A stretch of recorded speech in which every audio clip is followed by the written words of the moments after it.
Welcome again students. आज हम नया टॉपिक देख रहे हैं केमिकल इक्विलिब्रियम। तो स्टार्ट करते हैं। इसमें केमिकल इक्विलिब्रियम होता क्या है। तो स्टार्टिंग में एक सिंपल हम एग्जांपल देख रहे हैं। एग्जांपल आपको मैं बता रहा हूँ कि जब आप किसी एक रूम में होते हैं तो आप रूम में देखते हैं, अगर सपोज आपने वहाँ पर टी रखी हुई है, ठीक है, सिंपल हॉट कॉफ़ी रखी हुई है, हॉट टी रखी हुई है। तो थोड़ी देर बाद आप देखते हैं कि ये जो हॉट कॉफ़ी है या जो टी ली हुई है आपने, ये कुछ टाइम बाद आप देखते हैं क्या हो जाती है, कोल्ड हो जाती है। ठीक है, तो इसका मीनिंग समझे आप कि ये जो हॉट कॉफ़ी है ये कोल्ड क्यों हो गई है। तो सिंपली आप बोल सकते हैं कि यहाँ पर जो जो हीट थी, हीट का ट्रांसफ़र हो गया है। ठीक है, जो हॉट कॉफ़ी थी उसमें जो हीट थी वो इन्वायरमेंट में क्या हो गई है, सारा यहाँ से एस्केप कर गया हीट। अब आप देखते हैं कि जब इस हॉट कॉफ़ी का टेम्परेचर देखते हैं तो वो टेम्परेचर कितना आता है, वो आपको पता है रूम टेम्परेचर के इक्वल। फिर अगर आप देखें कि रूम टेम्परेचर से बिलो ये कभी नहीं होता है। अगर आप कॉफ़ी को देखेंगे, कॉफ़ी भी उतनी ठंडी होगी जितना आपका रूम का टेम्परेचर है। समझ में आ रहा है, उससे नीचे ठंडी नहीं होगी, यानी कि उससे लो टेम्परेचर पे ये कॉफ़ी नहीं जा सकती है। तो इसका रीज़न क्या है, क्यों कॉफ़ी उसी टेम्परेचर तक गई जिस टेम्परेचर पर रूम था। तो यहाँ पर हम बोलते हैं जब तक कॉफ़ी ने इक्विलिब्रियम अटेन नहीं किया है। इक्विलिब्रियम अटेन करने का मतलब यहाँ पर अब क्या है, जो टेम्परेचर की कंडीशन है उस हॉट कॉफ़ी की और जो इन्वायरमेंट है उसका जब तक इक्वल नहीं हो जाएगा तब तक वो अपना हीट रिलीज़ करती रहेगी। समझ में आ रहा है। तो जैसे ही इन्वायरमेंट के इक्वल क्या हो गया, उसका जो इन्वायरमेंट में उसके सराउंडिंग में जो टेम्परेचर है उसके इक्वल हो जाएगा, तो उस टाइम में हम बोलते हैं उसने क्या कर लिया है, कॉफ़ी ने इन्वायरमेंट के साथ इक्विलिब्रियम अटेन कर लिया है। ठीक है, तो हम यहाँ पर बोले जो कॉफ़ी है और जो इन्वायरमेंट है उसके बीच में क्या हो गया है, एक इक्विलिब्रियम अटेन होता है। ठीक है, तो इक्विलिब्रियम होता है क्या है, जहाँ पर क्या होता है, जो आपके प्रॉपर्टीज़ हैं लाइक टेम्परेचर, प्रेशर, कंसंट्रेशन, वो फर्दर कोई चेंज नहीं दिखा रहे होते हैं।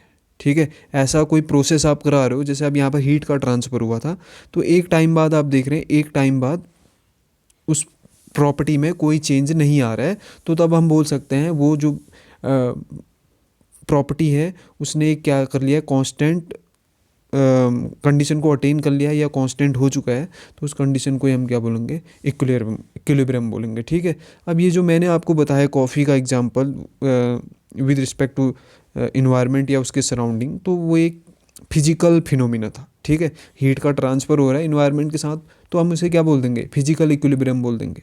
ठीक है, लेकिन अब हम केमिस्ट्री के अंदर पढ़ते हैं केमिकल इक्विलिब्रियम। जब आप कोई केमिकल रिएक्शन करा रहे हैं तो वहाँ पर केमिकल इक्विलिब्रियम क्या होता है वही हमने आज देखना है। ठीक है, तो पहले हम फिजिकल इक्विलिब्रियम या सिंपल इक्विलिब्रियम क्या होता है उसको हमने क्लियर किया। तो यहाँ पर आप देख भी रहे हैं, equilibrium represent the state of a process in which the properties like temperature, pressure, concentration of the system do not show any change with the passage of time. तो एक टाइम के बाद हम देखते हैं उस कॉफ़ी या उस टी का जो टेम्परेचर है उसमें कोई चेंज नहीं आता है। क्यों? क्योंकि इक्विलिब्रियम अटेन कर लिया है। जैसा टेम्परेचर रूम का है वैसा ही टेम्परेचर उस कॉफ़ी का भी हो गया है। तो इसको हम फिजिकल इक्विलिब्रियम बोल सकते हैं, क्योंकि एक फिजिकल प्रोसेस हुई। ठीक है, तो यहाँ पर हमने बोला इफ़ द अपोजिंग प्रोसेसेस, ठीक है, if the opposing processes involve only physical changes the equilibrium is called physical equilibrium. तो यहाँ पर फिजिकल प्रोसेस भी डिफ्यूज़ हुआ, जो हीट है वो ट्रांसफ़र होगी इन्वायरमेंट के साथ। लेकिन जब हम देख रहे हैं केमिकल चेंजेस हो रहे हैं, if the opposing processes, opposing process का मतलब कोई चीज़ एक डायरेक्शन में हो रही है उसका अपोजिट डायरेक्शन में भी हो रहा है, तो वहाँ पर एक क्या होगा, अपोजिंग प्रोसेस होगी। तो वो अपोजिंग प्रोसेस में केमिकल चेंज भी आ रहा है, तो तब उस इक्विलिब्रियम को हम क्या बोलेंगे, केमिकल इक्विलिब्रियम। ठीक है, तो इतना आपको क्लियर हुआ होगा सिंपल इक्विलिब्रियम होता है क्या है और केमिकल इक्विलिब्रियम क्या होता है। तो मैंने बताया कोई केमिकल रिएक्शन हो रही है, सपोज A+B, तो यहाँ से आपका प्रोडक्ट बना C। ठीक है, तो जब इक्विलिब्रियम की कंडीशन आएगी तो वो हम देखेंगे इस A, B, C के कंसंट्रेशन में फर्दर कोई चेंज नहीं आएगा। ठीक है, जब इक्विलिब्रियम नहीं होगा तब तक तो कुछ ना कुछ चेंज आते रह रहा होगा। जो रिएक्टेंट है वो धीरे धीरे किस में कन्वर्ट हो रहा होगा, प्रोडक्ट में। तो रिएक्टेंट का जो कंसंट्रेशन है वो लगातार कम होते जाएगा, प्रोडक्ट का बढ़ता जाएगा। लेकिन एक टाइम ऐसा आता है जब इन A, B, C के कंसंट्रेशन में कोई चेंज नहीं आता है, C जितना है उतना ही रहेगा, A और B का कंसंट्रेशन जितना बचा है उतना ही रहेगा। तो उस कंडीशन को हम क्या बोलेंगे, इक्विलिब्रियम की कंडीशन बोलेंगे जब हम केमिकल प्रोसेसेस की बात करते हैं। तो उसको समझने के लिए हम पहले पढ़ेंगे यहाँ पर रिवर्जिबल प्रोसेसेस क्या होती हैं, रिवर्जिबल रिएक्शंस क्या होती हैं, क्योंकि जो इक्विलिब्रियम आता है वो रिवर्जिबल रिएक्शंस के लिए होता है, ठीक है। इर्रिवर्जिबल रिएक्शन के लिए इक्विलिब्रियम की हम बात नहीं करते हैं। तो आप सिंपल, आपको पता है रिवर्जिबल रिएक्शंस क्या होती हैं। A reaction in which not only the reactants react to form the products under certain condition but also the product react to form reactant under the same condition is called reversible reaction। जहाँ पर आप A plus B से product तो बनेगा, suppose product दो बन गए, C plus D बन गए, तो यहाँ पर C प्लस डी से क्या भी बनेगा, A प्लस बी भी बन सकता है, ठीक है। तो ऐसी रिएक्शंस को हम क्या बोलते हैं, रिवर्जिबल रिएक्शन, ठीक है। या हम बोल सकते हैं reaction which takes place not only in the forward direction but also in the backward direction under the same condition, ठीक है, इज कॉल्ड रिवर्जिबल रिएक्शन। तो जब भी रिवर्जिबल रिएक्शन की बात कर रहे होंगे तभी हम इक्विलिब्रियम की बात करेंगे, ठीक है। तो आगे बढ़ते हैं हम। तो जैसे यहाँ पर इस तरीके से रिप्रेजेंट करते हैं रिवर्जिबल रिएक्शन को, ए और बी रिएक्टेंट है वो कन्वर्ट हो रहे हैं सी और डी में, और सी और डी है ये भी ए प्लस बी में कन्वर्ट हो रहा होगा, ठीक है। इतना ध्यान रखना, ऐसा नहीं होगा कि A plus B C plus D तो बना रहे लेकिन C plus D A plus B नहीं बना रहे, तब आप इक्विलिब्रियम की भी बात नहीं कर सकते, ठीक है। तो इतना याद रखना। और सिंपल दूसरा इर्रिवर्जिबल रिएक्शन है, तो जहाँ पर सी प्लस डी यानी कि जो प्रोडक्ट है वो फर्दर रिएक्टेंट में कन्वर्ट नहीं हो सकता है, तो उसे हम क्या बोलेंगे, इर्रिवर्जिबल रिएक्शन। तो इसको हम रिप्रेजेंट करते हैं, यहाँ पर जो साइन होता है वो सिंगल लाइन या सिंगल हेडेड सिंगल एरो से दिखाते हैं, ठीक है, अपोजिट में नहीं दिखाना है, तो इसे हम रिवर्जिबल रिएक्शन बोलते हैं। तो अब हम आगे बढ़ेंगे इक्विलिब्रियम में। तो एग्जाम्पल हम ले रहे हैं यहाँ पर, एक एग्जाम्पल है आपके पास, यहाँ पर ग्राफ दिख रहा है आपको, ये किसके लिए, देखो एक रिएक्शन आपकी हैबर प्रोसेस में आप देखते हैं अमोनिया फॉर्मेशन के लिए एक हैबर प्रोसेस होती है। तो आपको पता है क्या होता है वहाँ पर, N2 अमोनिया की रिएक्शन आप कराते हैं हाइड्रोजन के साथ 3H2, ये भी गैस स्टेट में होता है, तो यहाँ से बनता है आपका 2NH3, और ये इक्विलिब्रियम एक रिवर्जिबल प्रोसेस होती है, ठीक है। तो इसमें देखो हो क्या रहा है, आप देख रहे हो मोलर कंसंट्रेशन देख रहे हो, रिएक्टेंट और प्रोडक्ट का कंसंट्रेशन देख रहे हो यहाँ पर आप, ठीक है। और यहाँ टाइम के बीच में हमने ग्राफ देखना चाह रहे हैं। तो आप देखो यहाँ पर ये जो NH3 का कंसंट्रेशन है इनिशियली क्या हुआ, बढ़ रहा था, ठीक है, इनिशियल बढ़ रहा था, लेकिन एक टाइम के बाद क्या हुआ, इनिशियल में जीरो था, पहले तो देख लो, पहले जीरो था ना, क्योंकि रिएक्शन जब स्टार्ट नहीं हुई होगी अमोनिया बना ही नहीं होगा, फिर धीरे धीरे जब रिएक्शन स्टार्ट हुई तो अमोनिया बना होगा, लेकिन एक टाइम के बाद आप देख रहे हो अमोनिया का कंसंट्रेशन कांस्टेंट रह रहा है, ठीक है। तो यानी कि अमोनिया के कंसंट्रेशन में कोई चेंज नहीं आ रहा है। इसी तरह आप रिएक्टेंट को देखो, तो रिएक्टेंट क्या होता है, डिकम्पोज होता है रिएक्शन में, रिएक्टेंट या तो डिकम्पोज होगा या कंबाइंड होकर प्रोडक्ट में कन्वर्ट हो जाएगा। तो देखो नाइट्रोजन का कंसंट्रेशन धीरे धीरे पहले इनिशियली डिक्रीज हो रहा है, उसके बाद क्या हो जा रहा है, कॉन्स्टेंट हो जा रहा है। इसी तरह हाइड्रोजन का कंसंट्रेशन इनिशियल में डिक्रीज हुआ, क्यों डिक्रीज हो रहा है, क्योंकि वो प्रोडक्ट में कन्वर्ट हो रहा है, और एक टाइम के बाद H2 का जो कंसंट्रेशन है वो कांस्टेंट आ जा रहा है, ठीक है। तो ये जो लाइंस दिखा रही है जहाँ पर ये जो आपके रिएक्टेंट और प्रोडक्ट के कंसंट्रेशन है कांस्टेंट हो गए हैं, तो इसका मतलब इक्विलिब्रियम की कंडीशन अटेन हो गई है, ठीक है। तो आप देख लेंगे कि कितने कंसंट्रेशन पर अमोनिया का कितना कंसंट्रेशन है, या N2 और H2 का कितना कंसंट्रेशन है, तो किस कंसंट्रेशन में उसने इक्विलिब्रियम को अटेन किया, तो उसको हम क्या बोलते हैं, इक्विलिब्रियम की कंडीशन बोलेंगे। तो उसके लिए ऐसा ग्राफ आपको दिख रहा होगा, कुछ ना कुछ आपको इक्विलिब्रियम में यानी कि स्ट्रेट दिखेगा यहाँ से, ठीक है। स्ट्रेट का मतलब कोई चेंज नहीं आ रहा है, क्योंकि जितना प्रोडक्ट बनना था बन गया है, जितना रिएक्टेंट डिकम्पोज होना था या कंबाइंड करके प्रोडक्ट बनाना था वो हो गया है, ठीक है। तो इतना आपको क्लियर हुआ होगा। और एक चीज़ याद रखना, यहाँ पर आपको दिया हुआ है रिएक्शन, ठीक है, N2 gas plus 3H2 gas, यहाँ से बनता है 2NH3, ठीक है। यहाँ पर बैलेंस कर लेते हैं, बैलेंस नहीं है, 2NH3 होगा। तो ये इस मेथड को बोलते हैं अमोनिया बनाने की हैबर प्रोसेस, ये भी याद रखना, 12th में आप देखोगे इसको। अब देखो यहाँ पर कुछ करेक्टरिस्टिक्स होते हैं, केमिकल इक्विलिब्रियम कब अटेन होता है, क्या प्रॉपर्टी होती है, ठीक है, कब अटेन नहीं होगा वो हमने देखना है।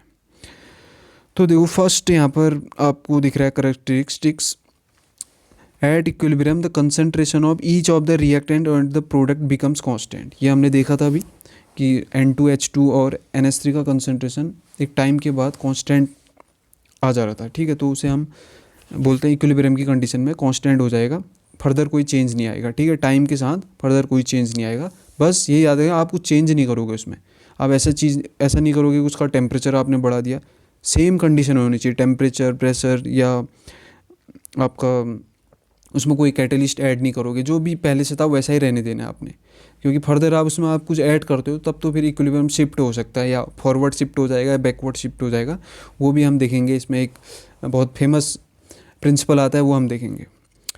उसके बाद देखो सेकेंड पॉइंट बोल रहा है, at equilibrium the rate of forward reaction becomes rate of backward reaction and hence the equilibrium is dynamic nature. हाँ, ये बहुत इंपॉर्टेंट पॉइंट है। तो इसका मतलब क्या बोलता है, जब इक्विलिब्रियम की कंडीशन आती है उस टाइम में आप ऐसा नहीं बोलोगे कि रिएक्शन स्टॉप होगी है या कुछ वहाँ पर कोई चेंज नहीं आ रहा है। होता क्या है ना, जब भी रिएक्शन हम बोलते हैं एक टाइम के बाद आपको कोई चेंज नहीं दिख रहा होता है रिएक्टेंट और प्रोडक्ट के कंसंट्रेशन में, उसका रीज़न होता है। जैसे आपने A + B से आपने बना दिया C, ठीक है। तो जब इक्विलिब्रियम की कंडीशन आती है तो उस टाइम होता है क्या है, जितना अमाउंट में A + B कंबाइंड होकर C बना रहा होगा उतना ही जो C है वो कन्वर्ट हो जा रहा होगा A + B में, तो ओवरऑल कोई चेंज नहीं आएगा, ठीक है। क्योंकि A + B कन्वर्ट होकर C में कन्वर्ट हो रहा है, तो आप मानो, आप समझ सकते हो कि C बढ़ जाएगा, लेकिन C क्या हो रहा है यहाँ पर से बैकवर्ड भी जा रहा है, तो जितना चेंज फॉरवर्ड में आ रहा है उतना ही बैकवर्ड में आ रहा है, तो ओवरऑल आप रिएक्टेंट के कंसंट्रेशन में भी और प्रोडक्ट के कंसंट्रेशन में कोई चेंज नहीं आएगा, ठीक है। तो तभी इसी को हम बोलते हैं डायनेमिक इन नेचर। इक्विलिब्रियम जो होता है वो डायनेमिक होता है। डायनेमिक मतलब बैकवर्ड और फॉरवर्ड में क्या होता है, वो इक्वल होता है। जितना फॉरवर्ड की तरफ रिएक्शन हो रही होती है उतना ही बैकवर्ड की तरफ रिएक्शन हो रही होती है। इतना आपको क्लियर हुआ होगा। तो इस टाइम में जब भी आप हम देखते हैं ना कोई केमिकल रिएक्शन कराते हैं तो एक टाइम के बाद उस केमिकल रिएक्शन में कोई चेंज नहीं आ रहा होता है, टेम्परेचर, प्रेशर, कंसंट्रेशन में कोई चेंज नहीं आ रहा था। उस टाइम होता क्या है कि रिएक्टेंट और प्रोडक्ट जो हैं वो डायनेमिक होते हैं, उनका जो रिएक्शन का जो रेट होता है, या आप बोल सकते हैं जितना फॉरवर्ड बन रहा है उतना ही बैकवर्ड को भी रिएक्शन जा रही है, तो इसीलिए उस टाइम में कोई चेंज आपको दिखता नहीं है। तो इसी को हम बोलते हैं डायनेमिक। डायनेमिक का मतलब जितना फॉरवर्ड हो रहा है उतना ही बैकवर्ड भी हो रहा है, एक ही डायरेक्शन में नहीं होगा, दोनों डायरेक्शन में होगा। अब देखो ये भी इंपॉर्टेंट पॉइंट है, a chemical equilibrium can be established only if none of the product is allowed to escape out और separate out as a solid. एक चीज़ ये याद रखना, जब भी आप इक्विलिब्रियम को पढ़ेंगे तो उस टाइम में जो रिएक्शन होगी, तो जैसे A + B है तो यहाँ से बना आपका C। जिस टाइम आप रिएक्शन करा रहे हैं तो प्रोडक्ट को आप यहाँ से स्केप नहीं करने देंगे, प्रोडक्ट इसी कंटेनर में रहना चाहिए।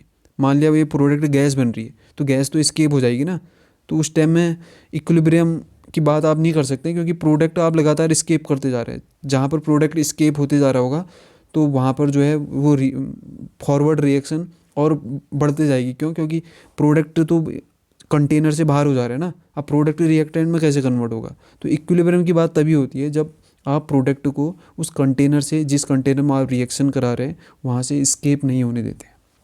इतना आपको क्लियर हुआ होगा। जैसे आप देखते हैं कैल्शियम कार्बोनेट का अगर आप डिकम्पोजिशन देखो, यहाँ पर मैं दिखा रहा हूँ कैल्शियम कार्बोनेट का डिकम्पोजिशन, तो क्या बनता है सिंपल CaO + CO2। तो अगर आप क्या करते हैं इस CO2 को यहाँ से स्केप कर दे, यहाँ से स्केप होने देते हैं, तो ये फिर बैकवर्ड रिएक्शन पॉसिबल नहीं है, क्योंकि बैकवर्ड के लिए दोनों चीज़ चाहिए, दोनों प्रोडक्ट आपको चाहिए, ठीक है। तो ये याद रखना, ये क्लोज कंटेनर में होगी रिएक्शन, जहाँ से कोई भी मास या कोई भी गैस बाहर ना हो सके। इतना क्लियर हुआ होगा आपका। और उसके बाद नेक्स्ट पॉइंट है chemical equilibrium can B attend from either direction.